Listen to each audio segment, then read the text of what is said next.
I'm joined by Meath coach Colm Nally to talk about the All-Ireland semi-final between Cavan and Dublin. First of all, Colm, how are you doing? Grand, Shane. Thanks very much for the invite. Yeah, no, not at all. Just your thoughts then to reflect, first of all, before we move on to Cavan and against Dublin. You're obviously part of the Meath setup and that Leinster football final. I was there to see it 321 to 0-9. A couple of weeks have passed at this point, or just over a week at this stage now. How do you reflect on that final now? We were bitterly disappointed with our performance. I think everybody to a man, from the first member of the panel to the last member of the panel and all the backroom team, we were very, very disappointed with the performance. But we were roughly disappointed for the players because they're super lads. They put such an effort in. And like our form going into the game and their form would suggest that the game is going to be a little bit tighter, a little bit closer. And I think that's what we were all expecting. And the fact that that didn't happen was a great disappointment to all. Yeah, because I was at your league game a couple of weeks beforehand and there was only 4 points between the teams. I think it was 120 to 19 points. Really good performance. What impressed me was how Meath had turned over Dublin a lot of times throughout the game, and I thought, wow, this could be a portent to things to come. What do you think changed? Well, I think what happened was, like I know a couple of the backroom team in the Dublin setup, and just general chat to them afterwards. I think we might have got their antenna up with our form going in, and what Dublin kind of did is they paid the greatest respect that they could to me by saying, listen, this is a serious outfit that's coming in here to take us on. So their prep went up, their focus went up, and they obviously kind of, I won't say they were spooked, but they were a little bit concerned, the ways that the prep was probably better. And the lads were saying to me afterwards that wasn't you guys at all. So they were a little bit shocked as well from what we served up. Yeah, and how much of an impact is there in terms of the venue? Because Parnell Park is certainly a tighter field than Croke Park, and even having played on it many times, it feels like the walls that just go around the pitch in Parnell Park make it feel that bit tighter as well, even if the pitch isn't necessarily tiny. Like how important is the venue, and will it be for Cavan? Yeah, that's correct, Shane. And again, that's probably going to come up today when we have the discussions. Like, it's a world of difference, Croke Park. And I keep making the point that the best way to get closer to Dublin is to play them regular in Croke Park. But they're so familiar with it. They have it off to a tee, where a lot of teams come up and it's the first time. So you need to bank all that experience. Parnell Park and Croke Park is a world of difference. So, you would, a lot of teams in the league have competed with Dublin to a point in smaller pitches and tighter venues, but in Croke Park it's the opposite, Yeah. So just in preparation for this, you sent me along an image of the Dublin Kickout against Meath. So I'm just going to bring it up here for a second. It's just a still screen here. But can you explain what Stephen Cluxton is seeing here in front of him, what's going on with the setup, and then maybe you'll take it to the tactics board? Yeah. So, think about Dublin's Kickout. Everybody knows about Dublin's Kickout, right? And they have so many varieties to their Kickout. But they have the ultimate what happens next strategy in their Kickout. So it's not just stopping at winning possession. So they'd have a defensive setup should they lose it, and then they have an attacking setup. So if you look at that image that I sent you there, it's like a pencil formation. And basically what's happening is you have two up front, and then everybody comes into the middle. These lads go wide. So they have kind of overloads in certain areas where they might overload up behind here. So they have serious options. But what happens, Shane, is their movement is so purposeful. And all the players move. Every player that moves believes they're going to win a ball. So they've ultimately huge space should they win it. Should they lose the ball, they're in a tangible area where they can kind of cover back the spaces as well. But just so much options. The wide men, so he has huge options around the middle spaces. They create overlaps, as you say. Now, again, for the purpose of today, I'm talking about Dublin being blue and Cavan being red. But massive overlaps. And if they do win the ball, they have that pencil formation that's very, very difficult for guys to sweep. That either dart movements from these lads just have pockets of space for the ball to be popped into. Or indeed, if Cavan, which I sent you a picture of Cavan as well, issue what's called a scramble defence, Dublin still have other avenues to run the ball and swing the ball and keep the ball. So an awful lot of what Dublin do is based on their kick-up shape for winning the ball. Mm. And will I just bring up that Cavan image? Do you want to talk about Yeah, that yeah. next? Yeah, okay. So there we have them there in 22nd minute Right. So against what? Donegal. Again, Cavan defending. What happens is it's called a scramble defence. Dublin would be the best actually to scramble defence, but it's just when they get huge bodies just dropping really, really quick around the key areas. Now the thing about Cavan is Cavan ultimately, out of the 4 teams that are in the semi-finals, Cavan are the ones that are kind of quite obvious that they get as many people behind the ball as quick as possible, and they bring a huge physical presence to the game. Now, the only worry I would have about the Cavan scenario is Donegal beat them in Clonus last year, and this year's final of the Ulster was in Armagh, much tighter, smaller venue. So when you initiate this scramble defence, like the one in the picture, it's much easier to do it in a tighter venue. But see, the Dubs are master at this. The Dubs have their ultimate when it comes to data, and they know that, right? They have a 60% chance of scoring from play in around this area from a scramble defence, but they have a 90% chance of scoring from a free. So they initiate a tactic that's quite unusual in the modern game, is they encourage their players to take the ball into the tackle. You watch Kieran Kilkenny, he'll run at players and commit players because he always has a player in his slipstream. So they commit certain players to running at these fellas, knowing quite well that if they draw a foul, they have a 90% chance of scoring a point from a free from Dean Rock. So they're all parts of that plan that Dublin have, when facing scrambled blanket defences and stuff like that, When you're trying to prepare a team to face it up against that, like what do you do? What's the plan? In a general sense, like you'd often hear down through the years people saying, well, look, Dublin, they hate a long high ball in, but even like in retrospect now, people just aren't able to really expose them or expose them enough times to make that count.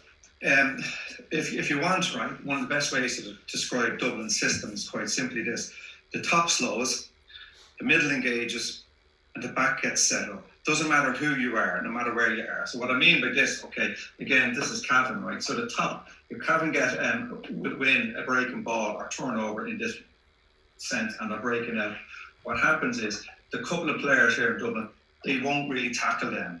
They shadow them and they try to get them going lateral all the time, letting fellas get back to the middle. So as soon as the ball hits the middle, they're engaging, and what I mean by engaging is they're hitting.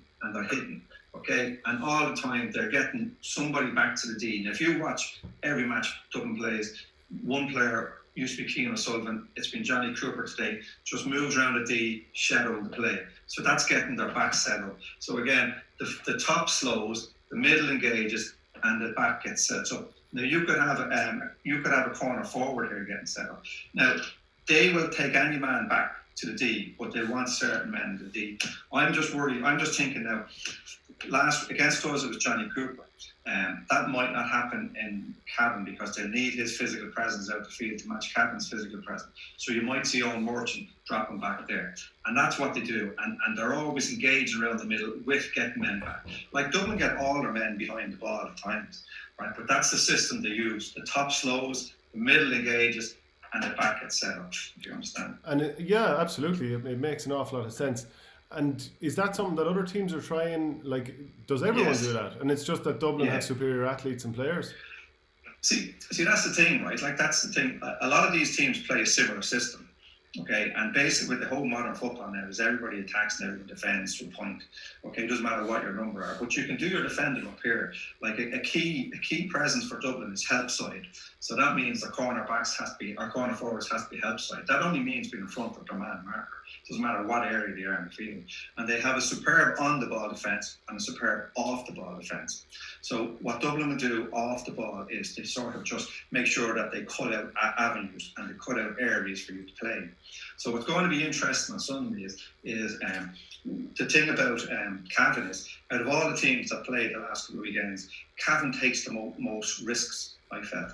So they took a lot of direct kickouts, long kickouts, the two Galligans, and got great success out of that. And there's huge data to that if you win your long kick out, you're going to have a great chance of being successful. But it is a riskier kick. Also, Martin Riley threaded in lovely balls through Donegal's scramble stroke blanket defence. So they were probing for goals. They had 3 or 4 goal chances against Donegal. So they took risks, if you understand me, and which was really, really exciting football. Their interchanging of their full forward line was phenomenal. They had Gerard McKiernan, they had Galligans, they had everybody was taking chances in there, but they were putting big men in there. So that was giving them the option of the long ball. So I expect to see Cavan to be a little bit direct, right? And they think that if they can go direct and fast, they may be able to break Dublin's sort of middle dominance. But it has to be quick, because if they slow you, and if you break the slowing there, Shane, right, there'll be tactical fouls here. They'll do everything to give that man a chance to get back here. They'll give everything a chance to have this set back up, and they will slow you. So if you can get over that, that's how you break it down. But to get over that, you need serious ball winners and aggressors in there. And Cavan have a few of that, Yeah, because like in a grand sense, it does feel like, can Cavan go from a team that, has had 2 relegations? Fine, they've done well in Championship the last couple of years, but I felt they were beaten soundly in the Ulster final last year, and then they were brilliant this year, and they really look like a team that's matured physically. And Andre Quinn has come in; he was involved with London Irish, and they look like a serious physical team now. But can they really? How much of the gap can they bridge? Because if more or less everyone is getting beaten handily by Dublin, can Cavan really come out of nowhere to put up a challenge? Well, I'm not sure if they put a challenge up. I do expect them to be competitive to a point. Now, if their system is set up really to give Dublin a good challenge, because like you mentioned earlier on, people did kind of question would the long direct ball cause trouble to Dublin. So Cavan have the men, and they have the game plan that can target that. So you'll probably see that that's what they'll be doing. But Dublin will be ready for it. Dublin will be expecting that. They'll be expecting Cavan to sort of interchange the forwards and go direct. So they'll have a plan for that. And as I said, they're very, very much clued in when it comes to facing different systems. And one of the strengths of Dublin is they face so many systems down through the years. Their adaptability in-game is phenomenal. Whatever questions you throw at them, right, they don't panic, they pause, right, and they figure it out themselves. They've got tremendous leaders and communicators on the pitch, and an awful lot of it is self-solving. In the, let's say in the off season between when Jim Cavan was there previously and now Desi Farrell has taken over, it's been a disjointed season, of course. How much of their backroom team would have changed? I mean, Jim Cavan, Jason Sherlock, and maybe a couple of selectors have gone, but we're talking about a big backroom team. I don't know, maybe 30, 40 people. Would the vast majority of people who remain in that background, whether it's stats, athletic department, all that kind of stuff, would that have remained somewhat the same, which kind of explains why it feels like it's the same team marching on? Well, I spoke about this before, right? So you would have the sort of like Brian Cullen's still involved, Shane O'Hanlon's still involved, and they would have been probably looking after, like as we say, the S&C stroke the data analysis. So sort of the spine of the backroom team would remain. Now, they have played more high pressure and high profile games than anybody in the country. So they've banked up a huge wealth of experience. So I would say what happened is when Desi Farrell had gone into the game, he would have his own ideas. But because of the stop-start nature of the game, he of this year, he may not have had a chance to implement a lot of that. So they've fallen back on a lot of stuff that they've already known. But one of the differences that we noticed last week was Conor Callan came out and caught a few balls around the middle. Now he did 1 or 2 against Laois as well, so that's obviously a tactic that they're working on as well, and it was very successful for them. So that was like another avenue of theirs, kind of as a long kick out. So they seem to be working on that. That was something new that they hadn't really had last year. Do you see many other kind of changes in how they're playing? Yeah, this one that I was just going to show you, that might people are interested in their full press. So I won't go into exact sort of positions, but their full press sort of looks like this. So what they do is they make a huge commitment to putting up 3 banks of 4.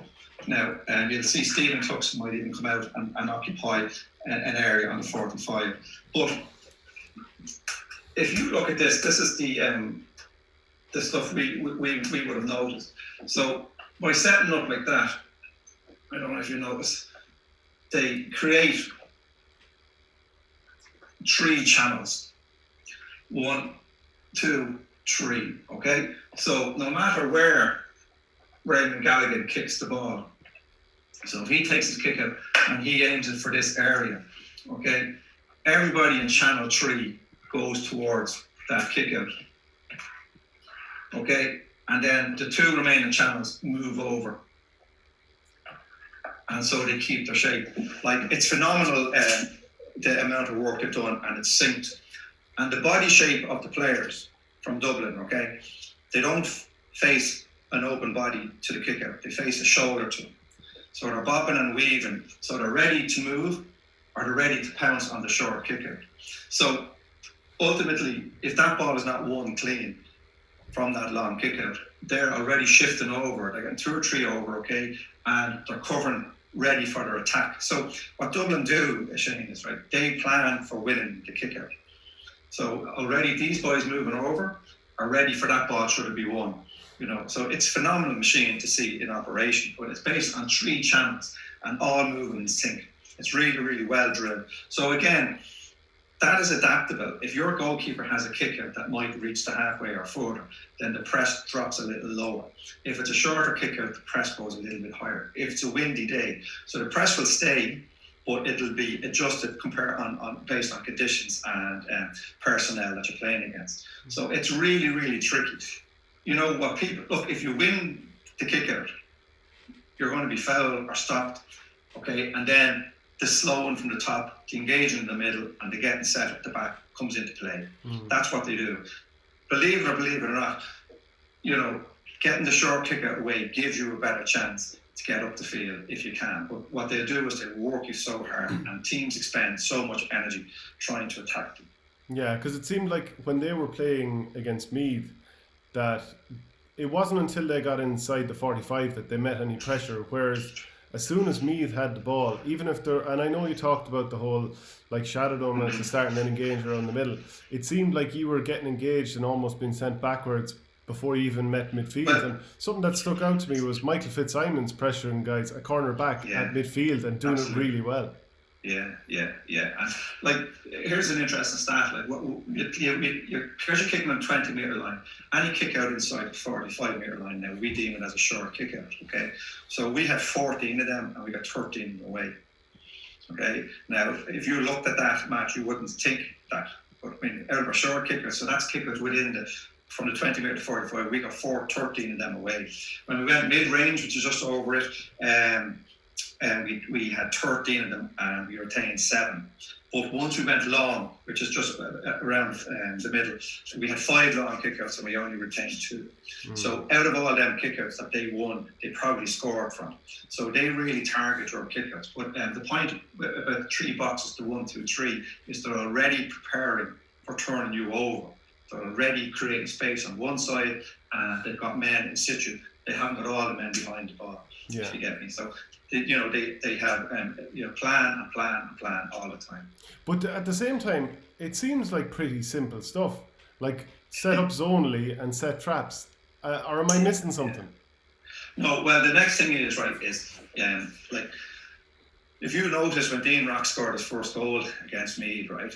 Like, we all know they don't celebrate our point. He was out pointing to where where the press is going to be. So they're fabulous communicators. You cannot switch off against them for 1 second, right? And that's the biggest strength they have compared to other teams. Other teams switch off for a moment or a second, right? And that's when you're goosed against. They never switch off. They're relentless. Like, even the movement for Stephen Fluxon's kickouts, for to see Colm Nally, like, you can see him there from behind the goals, that picture of what I said. He's scanning left and right, and how he spots them and then he executes it. It's fantastic work. But to go back to Cavan, as I said, I think what Cavan will do is they will kind of get as many people as they can behind the ball, and they will take risks and kick long to try to go over that press. Now, if they do win the ball, they'll have to run it hard, right? And they will be stopped while Dublin gets set up. So you might see them leaving a ball winner in, and what they might do is they might win it and just drive it in as quick as possible. Now, as I said to you, Johnny Cooper is usually the +1, or what we call him, the protector, because he sits behind the banks, but he might change. They might need him physically outfield. And is there any area that you think, other than getting quick ball in and maybe Galligan in at the end of a high ball. Is there anywhere else that Cavan can get a bit of joy? I mean, they did have some of the wing backs bombing forward and getting a bit of joy that way. Well, I do think they've certainly really, really high energy game. Right, Cavan have, right, and they knew, right, like their fitness, as you mentioned, is really, really good, right, because they went down twice, I think, to 14 men with black cards. So their game smarts are very good. And what you really, really need to do is, which I think they can, is when Dublin get filtered back, you have to be patient and change your attack strategy. So once the long ball is gone, Dublin will just let you go over and back, swing the ball left and right, because when you're on the ball moving, you're actually turning yourself as well. So they're quite happy for you to go over and back, and they engage in what we call a game of chicken. Who will crack first? Right. So again, what generally happens is teams hold the ball for about activity about 2 minutes, 2.5 minutes, and they panic and they let one in. They want you to do that. So if Cavan can remain patient, as you say, right, and they have the wing backs to break that line, and they need to probably take a strategy from Dublin's book. And instead of coaching saying, don't take the ball into the tackle, take it into the tackle and win your frees. That's the only way I can see them sort of breaking that and bringing something different. Yeah, you had mentioned that Conor O'Callaghan, that ball he caught around midfield. And something that really stood out to me is Jordan Morris got a point after 8 minutes to level at 2 apiece. I think there'd been a turnover on Johnny Cooper, give or take around his own D, and then that goal came straight away, the Conor Callaghan catch, and then he moved it to Scully, who moved it to Fenton to Rock to the net. Was it any surprise that they went for the jugular straight away after your team had got a little mini win with that turnover score? One of the frightening things about that goal was, if my memory serves me right, when Brian Fenton got the ball off Conor Callaghan, he had 3 options on himself to go for the goal. So that's crazy what they do, right? Is they attack in clusters, okay, and they make sure like that they have 3 or 4 options. Like he could have passed it to the left, he could have took the shot himself, right, and he drew the man. Now the thing about the Conor Callaghan catch is like for I could see from what our lads were doing there, people were kind of saying they switched off, whatever. Stephen Cluxton's favourite kick is between out left or right, under the Cusack or Hogan stand between the 45 and 65 metre line, a little diagonal box there. And we were trying to probably cut that out. So we were taking that option away from him, and Conor Callaghan had snuck into the middle. But what they're brilliant at, which people, all credit to them, is that they're masters at creating separation by screening, by body checking, and by running across the line, and that creates a yard of separation. They do it inside, they did it in the middle, and they do it while you're attacking. Right? If you offload a ball, they'll stand in front, they'll run in front of your line. It means you have to check your stride. So that's all very, very, I won't call it cynical, it's very, very clever. Okay, but that creates that separation for you. So once they get that separation and they know that they have it, they just attack in clusters and at pace, and they really go for the jugular when they can. But if you scramble your defence, like Cavan are really well capable of doing, and scramble the defence there, they'll quite happy take the points, that they know that they'll get up to the high teens in their points, so they're quite happy to do that. Yeah, and another feature that stood out to me was Paddy Small had won 3 marks inside the first 16 minutes, so they're using that quite well. Like every which way, they seem to have it figured out, have it sussed. They do, yeah. And the other thing about it is, right, is if you look at the 5 subs they brought on. So I mean, like they've got tremendous sort of like if a guy's not doing it or if a guy kicks a couple of wides, they can change him and put somebody else in, and like that's very, very difficult. Like if you have Brian Howard, Paul Manning coming in, Cormac Costello, after you trying to do a job with Paddy Small or Dean Rock, Yeah, and so in terms of Cavan, how do you think they'll go at Cavan? Will it be? Do Dublin have a different plan for different games, or is there interchangeability in their total football? Is that what they do against everyone? No, well, it's a really good question, right? But how Cavan attack will determine how Dublin will defend. So if Cavan leave 3 up, Dublin will leave 4 back. If Cavan kick direct, they will put probably an extra +1 in there. If Cavan run the ball, they'll flood the middle. So how Cavan attack will determine how Dublin defend. And they'll make that decision based on what they see. They will man mark 3 or 4 players. They always do that, right? So that could be a half back, it could be a midfielder, it could be 3 forwards, but Dublin will target 3 or 4 players and man mark them, and the rest then will come into what they play in front of them. So if Cavan throw a curve ball at them by leaving 2 big men up, Dublin will determine, they will adapt their defence to that. So that's what Dublin do, right? Really, they have great, as I said to you, communication and experience, so they adapt to whatever way a team attacks. Yeah. So you're a Dub. You're involved with Meath. You played with Louth at one point as well. So I feel like you're ticking every box in terms of asking about Dublin and the future and all that kind of stuff. And I know you were asked on I think it was some radio station the other day about the future of football and how many beatings have been handed out to different teams by Dublin, especially in the province. And I'm sure you take it as an insult, the idea of, sure, you might as well throw your hat at it, you're going nowhere, because you obviously want to make ground. But do you feel like enough ground can be made up, or that people will walk away? Well, see, you have to be careful in how I answer this, because you could be drawn into an argument that's not my argument as such. But there's a lot more to Leinster than senior football. So you have a minor competition, you have another 20 competition, you've got brilliant club competitions, right? So there's a lot more to it. But right now, all the focus is on the senior, right? The gap it looks like it's widened. We played Wicklow, Kildare, right? We'll have great games against all them teams and competitive games, and we enjoy them. You play Dublin and Parnell Park, you'll be competitive to with them. You have a little bit of belief, but put it into Croke Park, it's a different animal, and that's a problem. Look, I don't think funding, I don't like that argument, I don't like to get into that. Meath are well resourced. I know I haven't heard of many teams, county players and other teams, complaining about any advantage that Dublin might have. Like, you can't have this victim mentality of playing them.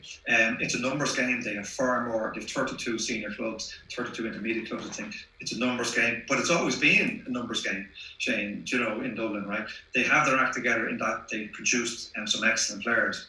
And if you look at the players that have come in here now, you've got Robbie McDade, Sean Bogler, Tom Lahiff. These fellas have come in and they've seamlessly just fitted in. But I've coached in Dublin, and I've coached in Louth, and I've coached in Meath, and what I see in front of me is that the Meath players, right, are just as committed. They're just as technically as gifted as the Dublin players. But where the gap might be now at this stage is psychological. It might be mental. Like, the Dublin are so confident. They're so well aware of where they stand and the power that they have over other teams. They're definitely aware of all that, and that's a powerful tool. Like to quote the great Brian Cody, when he in his book, he said that when you get a chance to destroy a team, you take it, because it makes the next time you play them a little bit easier. Like, Dublin are well aware of that dominance, and they seem to be playing that card. And so, if you like to give Cavan some sort of a shout here, to have beaten a seasoned Division 1 team in Monaghan, they probably the one team they were expected to beat, Antrim, is the team that they probably struggled the most against. They came back from a mile behind against Down as well as Monaghan, and then just brilliant football against the one team that was supposed to challenge Dublin this year, Donegal. So is there a chance we're underestimating the sort of performance they can produce? And I'm not saying they'll win. I don't think anyone expects that, but can we expect something out of them? Well, yes, I think you can, right? I think they're going to be all in. My biggest worry for Cavan is the pitch, as I said, right? It's playing Dublin in Croke Park. Cavan have the artillery, and they have the kind of game plan and the passion to really put it up to them. But Dublin now, inevitably, right, they will accept whatever challenge is thrown, and the data will tell them, right, to keep at it, and the 78 minutes on the clock, keep taking their points. Dublin will eventually pull away. Now this doesn't sound like, people say that you have to go in with a sort of kind of contention or containing game plan, and you probably do. But if you go away from what you do on a week-to-week basis, right, it's very, very hard to implement that over a couple of weeks. So what I'd expect to see from Cavan is you'll see their system in place. They will have a high level of commitment around the middle, and they'll try to pack that middle. I think they might bring a curve ball in where they'll probably put 1 or 2 men on the edge of the square to give them that option out. But they'll also be mindful of not falling too far behind. Dublin set themselves a target of 8 shots per quarter. Now, we're well aware of that, so that gives them a chance that they could have up to about 32 shots on goal, 8 per quarter. That's what they target. So Cavan would probably be trying to be limiting that to probably 5 or 6. And if they can get in one quarter and say we kept them to 5 shots, that's how you build your momentum. And that's the message you need to give to your players at halftime. We've limited them to 5 shots. Now see, can we keep them to 5 for the next quarter and things like that. So I'd say that's what Cavan will be targeting there in terms of Sunday. Yeah, I'm trying to look over my stats and see if I can figure out how many shots they had in that previous game. I'll probably come across it here in a second. But is there any particular point that you want to finish up on before I ask you for your prediction? And by prediction, I mean how you actually expect the game to go. I think we know what the results will probably be anyway. Well, the way I think that I think it'll be very, very interesting. I think Cavan will be kind of set up a little bit cautiously to start. And I think, as I said, I think you might see an awful lot of men behind the ball. And what they'd be trying to do is they'd be just trying to stay in the game for as long as possible. And if they do that, and if they stay within touching distance, I think you might see their tactics change a little bit in terms of the big men in the square and them long balls. I think, as I said to you, it's a little bit contradictory, but out of the 4 teams, I felt Cavan took more risks in their provincial final. And I think they're going to have to take them risks if they're going to kind of stay within Dublin. I would like to see them take the risks and not just sit back and contain them. Now that's not having a go, because that's not Cavan having a go or kind of sitting back. It's them kind of with a good game plan, because ultimately there has to be a winner on the night. So you're not going to win the game by just sitting back. But the thing is, you may stay in the game and give yourself a chance. So I would say that they would have a cautious approach, to a point, and then they go back to their risk-taking strategy. And just checking over it there, they actually went over the 8 shots per quarter. So surprise from Dublin. Okay, that's great stuff. That's great stuff on the Cavan versus Dublin game.